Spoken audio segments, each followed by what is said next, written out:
मंथरा, आज तेरा मन कुछ उदास सा प्रतीत होता है। रानी, क्या बतलाऊं? अरे कुछ तो बतला। क्या राम, लखन, भरत, शत्रुघ्न सब कुशल से तो हैं? राज दरबार में शांति तो है? अरे क्यों शंका बढ़ाती है? कुछ तो बोल। आज तेरी फरफर बोलने वाली जीवा को क्या हो गया? अरे बुढ़िया, कुछ तो बोल। क्या तुझे सांप सूंघ गया है? रानी, अभी तो सांप ने सूंघा है। डस लिया तो फिर किसी वैद्य की ना चलने पाएगी। दासी, तू कहना क्या चाहती है? रानी, क्या तुझे मालूम नहीं, कल राम को अयोध्या का राजा बनाया जाएगा। राजा। कलनोई, ये तो बड़े आनंद की बात है। इससे अधिक आनंद की बात और क्या हो सकती है? अरे पगली, जब रंग साथ हर जगह है तो तू क्यों मुखड़ा उखाड़ के खड़ी है? क्या किसी से झगड़ा करके आई है? रानी, मैं किसी से कोई झगड़ा वगड़ा करके नहीं आई।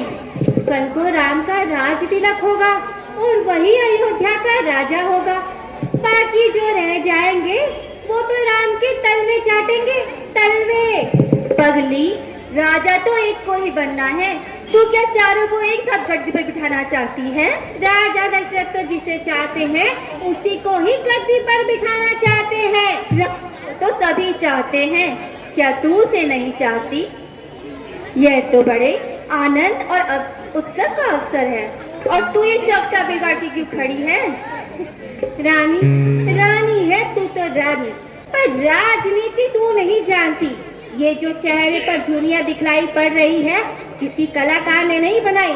आयु के अनुसार दिखलाई पड़ रही है। ऊंच नीच का पूरा अनुभव है मुझे। रानी, मैंने पूरी दुनिया देखी है। मैं ये आनंद बधाई के रहस्य को भली भांति समझती हूँ। मुझे इस राज तिलक में कोई गहरा भेद दिखलाई पड़ रहा है। मूर्ख, क्यों इधर-उधर की हाँकती है?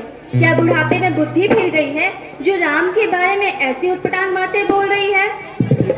क्या खबर तुझको छुपा है?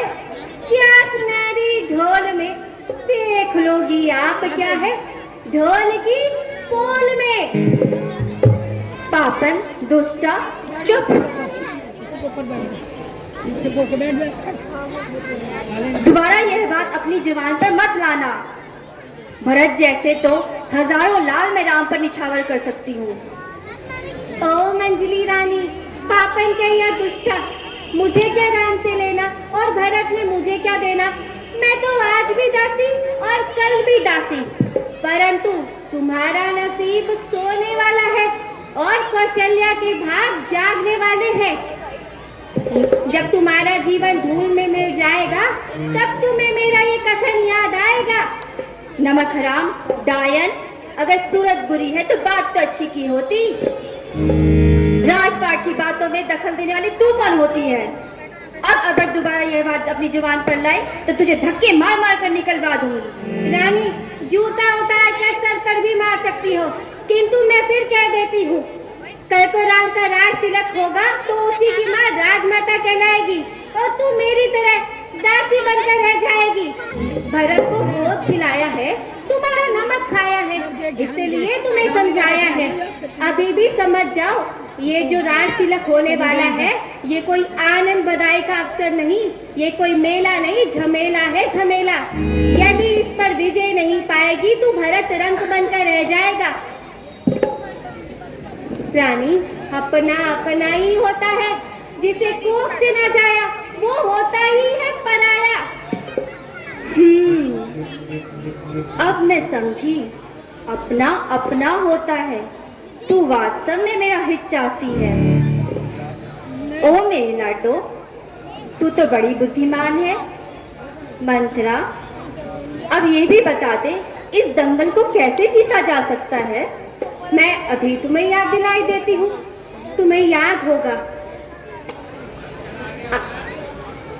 मैं अभी तुम्हें सब बतलाई देती हूँ, तुम्हें याद होगा जब महाराज शंबासुर से युद्ध कर रहे थे तब उनके रथ को सहारा देकर उनके पहिए को उलटने से बचाया था, तब महाराज ने तुम्हें प्रसन्न होकर तुम्हें 2 वरदान देने का वचन दिया था। दासी, मैं तुम्हारी बलिहारी। अब सारी घटना मेरे ध्यान में अच्छी तरह आ गई है। तो बस फिर देर किस बात की है? वो 2 वरदान रूपी बाण चलाने का समय आ गया है। एक वरदान में भरत को राज तिलक और दूसरे वरदान में राम को 14 वर्ष का वनवास।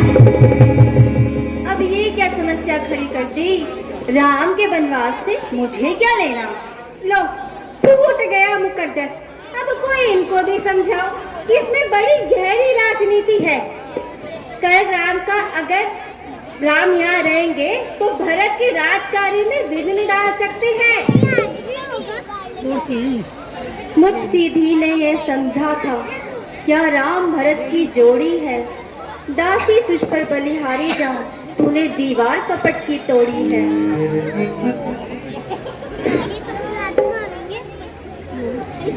कदापि नहीं होगी अब कौशल्या की मनमानी। युवराज बने भरतलाल, हठ मैंने ये ठानी।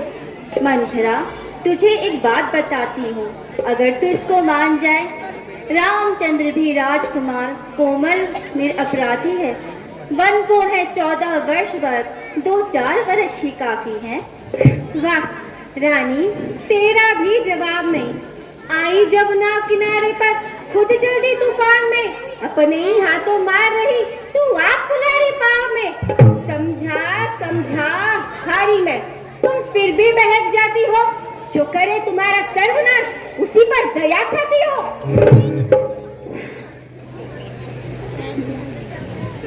वन से शीघ्र आने को ये राज्य राम ही पाएंगे। यदि रहे 14 वर्ष वन में तो हक से बेहक हो जाएंगे। दासी, तेरा तो जवाब नहीं। मैं तो तुझे केवल एक नौकरानी समझती, परंतु तू तो बड़ी बुद्धिमान निकली। अब तू जैसा कहेगी मैं वैसा ही करूंगी। तो बस फिर निश्चय ही तुम्हारी जीत होगी। देर किस बात की है, मांग लो वो दोनों वरदान। मंथरा, अब राजा दशरथ आने वाले हैं, मैं अभी दोनों वरदान मांगती हूँ। ओ मंजरी रानी, सीधे सीधे मुंह मांगने से कुछ नहीं मिलेगा। महाराज ने कोई कच्ची गोलियां नहीं खेली। चिकनी चुपड़ी बातें करेंगे। प्रिय ऐसे ना करो, प्रिय वैसे ना करो, किंतु तुम उनकी बातों में ना आना। 20 बार बुलाए तो 1 बार जवाब देना, वो भी नखरे से। अब औंधे मुंह पड़ जाओ।